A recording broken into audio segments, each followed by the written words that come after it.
અવકાશમાં Elon મસ્કની company space એક્સે ઇતિહાસ રચ્યો છે। જી હા, બિલકુલ આપને જણાવી દઉં કે અવકાશમાં મસ્તી કરીને 4 અવકાશ યાત્રીઓ પૃથ્વી પર પરત આવ્યા।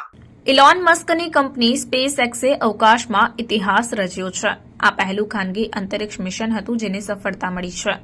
4 અવકાશ યાત્રીઓને લઈ જનાર આ કંપનીના પોલારિસ ડોન ક્રૂએ સફળ વળતર આપ્યું છે।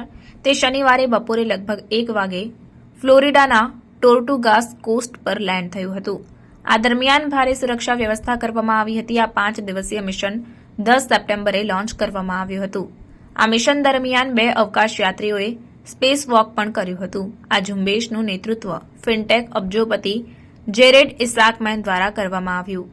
તેમના સિવાય કિક પોટેટ, સારાહ ગિલિસ અને અન્ના મેનન પણ સ્પેસશિપમાં સવાર હતા। આ બધાએ કેનેડી સ્પેસ સેન્ટરથી પોતાની યાત્રા શરૂ કરી હતી। આ અવકાશયાન મસ્કની કંપનીના ફાલ્કન 9 રોકેટ પર લોન્ચ કરવામાં આવ્યા હતા। તેમની સફર ખતરનાક પણ હતી કારણ કે તેઓ એવી જગ્યાએ ગયા હતા જ્યાં છેલ્લા 50 વર્ષમાં કોઈ અવકાશયાત્રી ગયો ન હતો। આ લોકો ભ્રમણકક્ષામાં 1408.1 કિલોમીટર દૂર ગયા હતા। અંતરિક્ષમાં સ્થિત ઇન્ટરનેશનલ સ્પેસ સ્ટેશન કરતાં પણ ઊંડું છે। ગુરુવારે તેમનું અવકાશયાન 434 માઇલ નીચે લાવવામાં આવ્યું હતું।